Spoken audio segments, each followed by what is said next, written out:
In today's video, I want to go through 8 timeless, psychology-backed design tips that helps make your home feel very energetic so you can feel super awake and be productive. I mean, don't get me wrong, I love to have a calm and relaxing home, but sometimes you really need certain spaces in your home to feel energetic. Like if your New Year's resolution was looking at 6-packs while learning a new language and working 20 hours a day. Because we can't all afford to sleep 16 hours a day and do nothing, we have bills to pay. That's why today's video is sponsored by Surfshark VPN. I mean, if you look at these two pictures, even though they are of the same interior, wouldn't you say that one feels a lot more energizing and stimulating, and the other one makes you feel more relaxed and sleepy? When you walk into the room, very often the first thing you notice is the color, and the color has a massive impact on how you feel. So to understand what's happening, let's talk very briefly about colors. A color has 3 key components: hue, saturation, and value. Hue is a type of color: red, blue, green.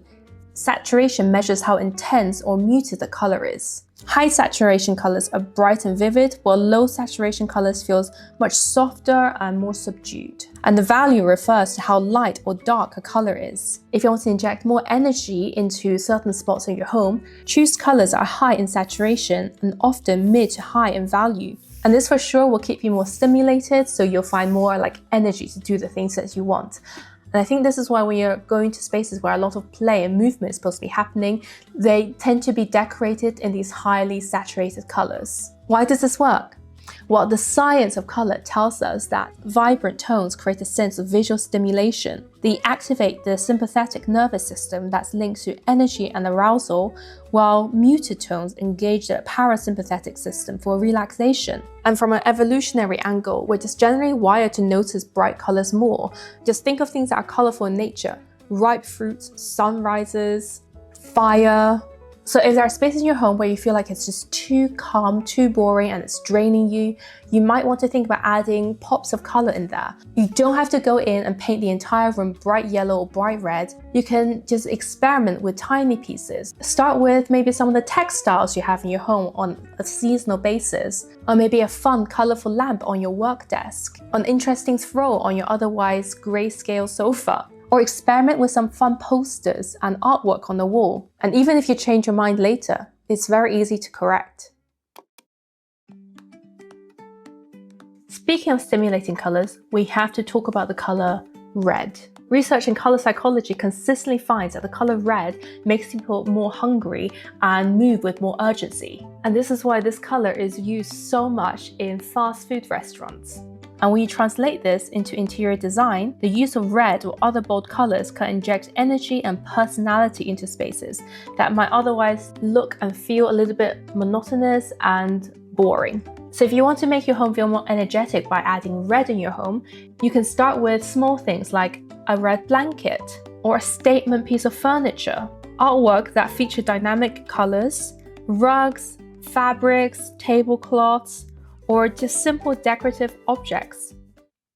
This year, I do want to be more productive and create more videos and upload more frequently than I did last year. And having sponsors really helped with this because the deadlines keep me accountable, so I actually upload when I said I would, which is why I'm very happy to talk to you about today's video sponsor, Surfshark VPN. A VPN like Surfshark basically does 2 things. It encrypts all your internet traffic, locking your data in a secure tunnel so big companies and hackers can't spy or steal it, and it changes your IP addresses, making it look like you're browsing from any country you choose, which unlocks geo-restricted content so you can browse the internet basically without borders.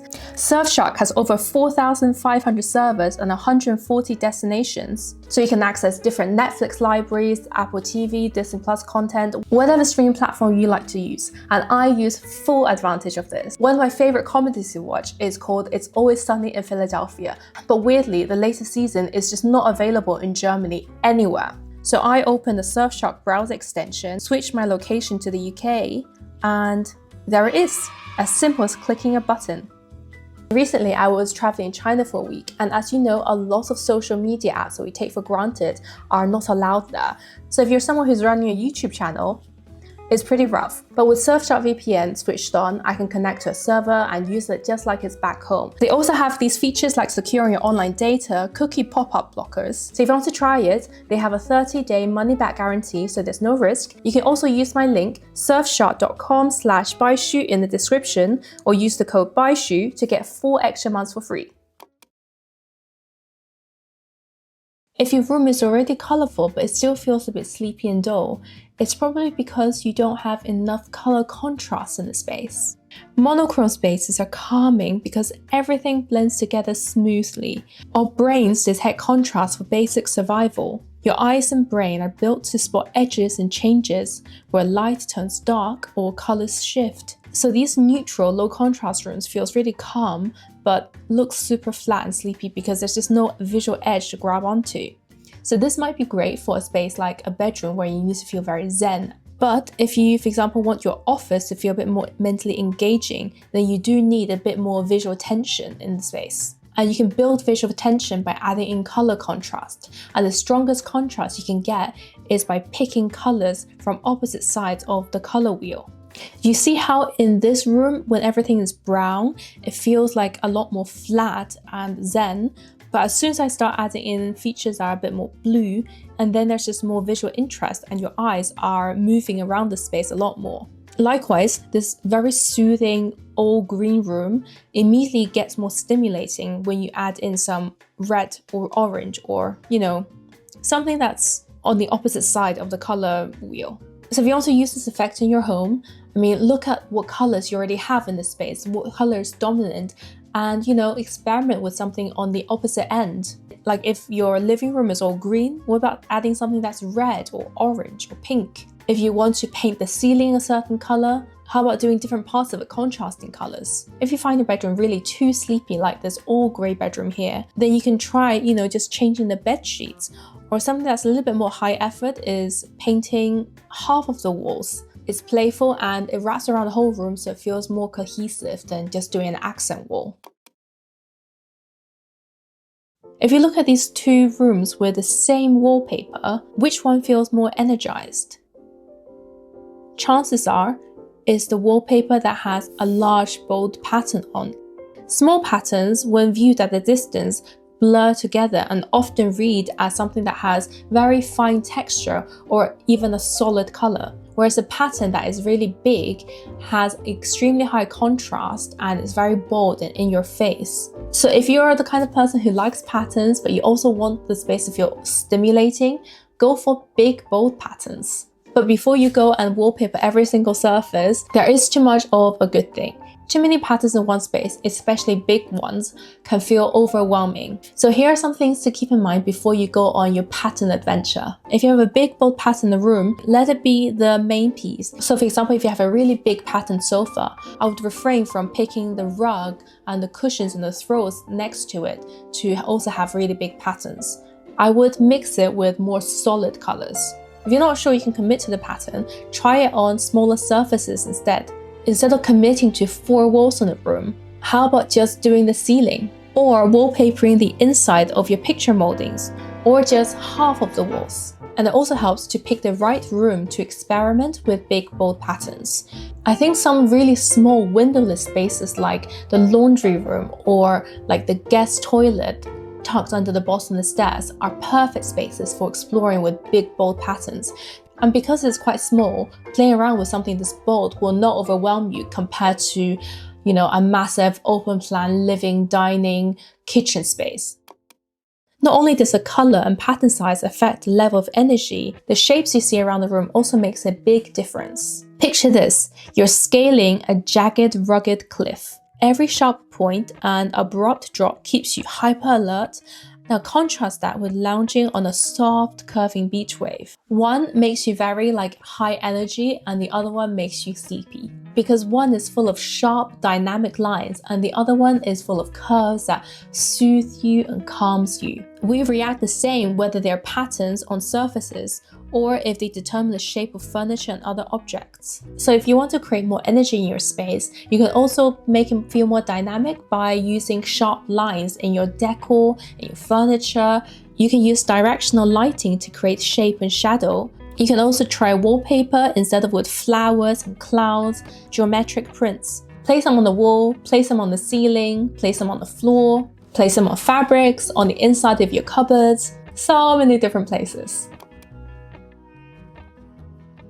If we were to paint two rooms the same color, one in very matte paint and the other in highly glossy paint, the glossy one would feel much more stimulating and energizing than the one with a matte paint. This is because shiny, glossy surfaces bounce light around. Your brain reads all of that sparkle as movement and activity. Matte surfaces instead giving you very diffuse, soft light. So if you want a place to feel more calm, go for matte surfaces or diffuse light. But if you want a place that's a bit more stimulating and interesting, then you can go for shiny, glossy surfaces, whether that's high gloss paint, glossy tiles, a lot of metal, or mirrors everywhere.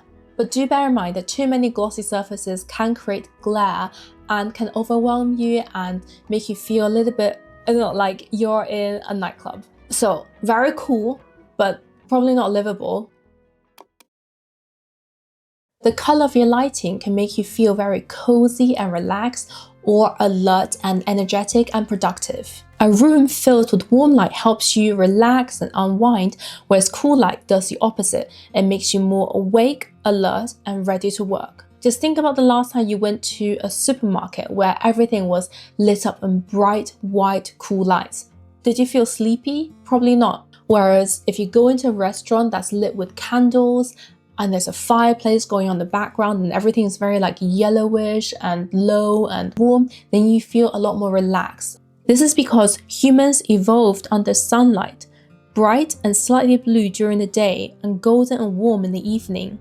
Cool light, typically with a color temperature above 5000 Kelvin, resembles natural daylight and has a higher blue light content. This type of lighting suppresses melatonin production, which is a hormone that's responsible for making you feel sleepy. So it's bad if you actually want to sleep and you're just playing on your phone, exposing yourself to this blue light, but it's great if it's designed in an office space where you need to be focused and prepare for your presentation or whatnot. So my most practical advice is that if you know you have to stay stimulated and alert in certain spaces in your home, like the gym or your home office, installing smart light bulbs can really help because you can adapt the color of the light bulb according to what you need in that moment. If you need to work, make it brighter and bluer. If you need to relax into the evening, make it warmer and more cozy.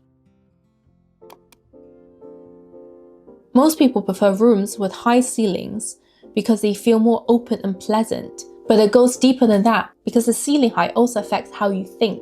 Researchers call this the cathedral effect. Studies show that high or perceived high ceilings promote abstract, creative thinking, the kind that's needed for brainstorming, big picture strategy, and just generating new ideas. Low ceilings, by contrast, shift your mind towards concrete, detail-oriented focus. So high ceilings expand your thinking and low ceilings makes you focus. So if you work a lot from home, it makes sense to think about how the ceiling height affects your productivity. Do you need to do a lot of creative work? Then it's good to design your space with tall ceilings or the illusion of one at least. And if you just need to be productive and get things done, then it doesn't matter as much. But before you demolish your ceiling so you can be more creative under the open sky, try some of these visual design tricks first. Paint the ceiling lighter than your walls.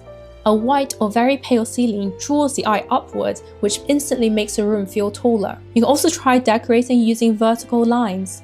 Tall bookshelves, floor-to-ceiling curtains, or vertical stripes on one wall stretches your eye upwards.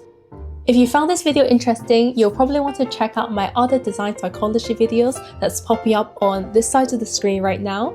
And thanks again to Surfshark VPN for sponsoring this video. Remember, if you want to try them out, check out the link in my description and you'll get 4 extra months of Surfshark VPN for free. Thanks!